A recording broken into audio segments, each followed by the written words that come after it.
Hi, everybody. This is Jeff Barton. Thanks very much for tuning in. This is another weekly episode of our Mortgage Minute, although it's about Mortgage 5 minutes. Anyway, let's get right to it. Interest rates. Yes, interest rates have risen and are going to continue to rise. Why is that? Because inflation is still the number one problem according to the Fed.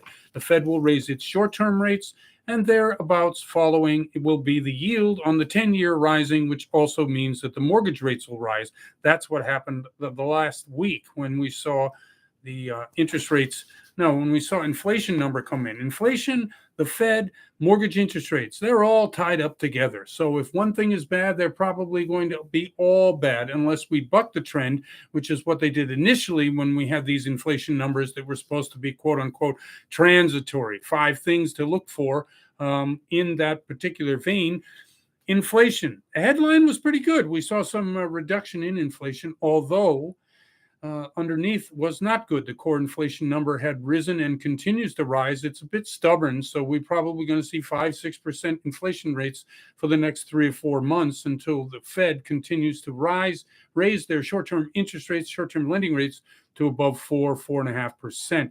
That's what we see. That's what's happening. And that transitory number, that transitory name, no, not so much. There's no such thing as transitory right now. We're all looking at stubborn, instilled, and inflation numbers that just won't quit. Number 3 on the list, wage growth is not taking off.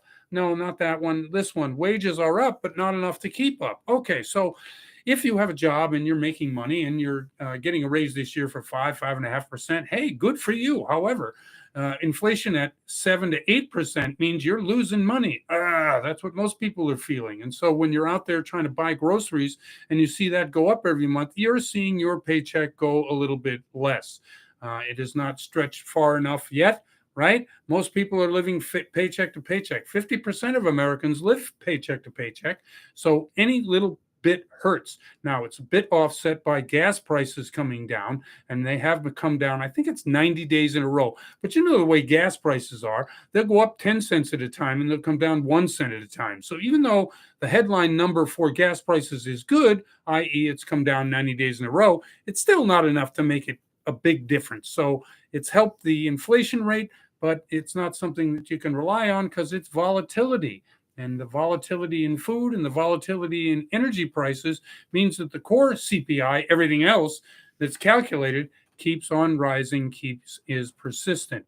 Okay, another one, student loan forgiveness. Yeah, it may not affect your your inflation rate much, but are you going to tell a student or a family that's saddled with this kind of debt that they have to continue to pay, especially if somebody's willing to pick up a portion of it?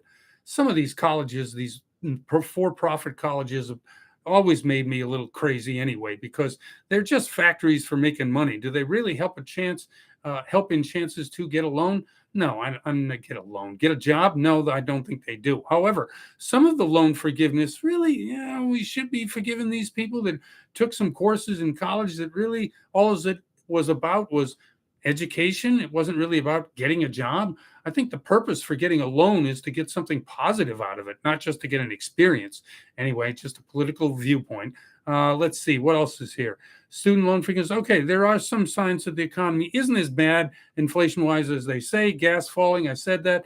Expectations on what inflation will be in the future have really gone down. So that's a good thing, meaning that, hey, I don't think inflation is going to get worse. And that's pretty good because at least you know where it is now. Probably won't get worse. Means that you'll probably continue to spend at your current rate.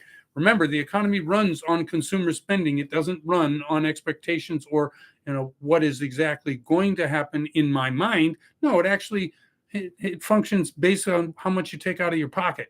Let's see another one. Global supply chain pressures are finally and continue to unwind. Yes, the war is bad. Yes, China is bad. But for a year and a half, we've been wondering when those train loads, truck loads, ship loads will get offloaded and get to the stores where they're needed. Well, that is happening.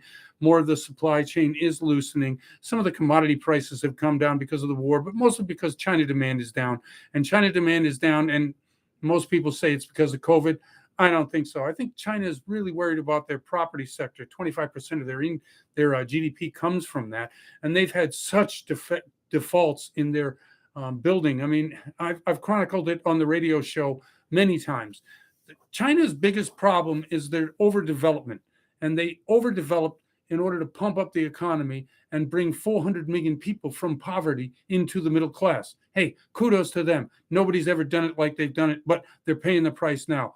Overextended companies, overextended loans, people paying for mortgages on loans that of units that'll never be built. These are real problems for China, and that's why they have the lockdown, and that's why the demand is less. So see that to continue until they figure out a way to unravel this real estate mess, and it's a big mess. By the way, we need China. Don't let anybody fool you. Everything we get is made in China, and everything they build their country on, which is a middle class. And by the way, the best and safest way to continue to keep China safe and secure would be a burgeoning middle class. We used to have one, remember?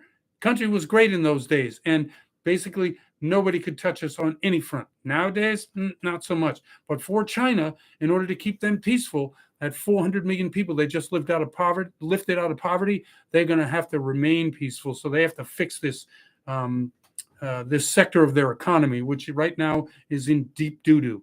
Let's see what else is going on here. I mentioned the interest rate, 6.3% for 30-year, 5.5% for 15-year, 5.56% for jumbo, and 6% for the 5/1 ARM. That's enough for me, right? Anyway, I'm Jeff Barton. Really appreciate you listening. This is the Mortgage Minute. We'll see you next time.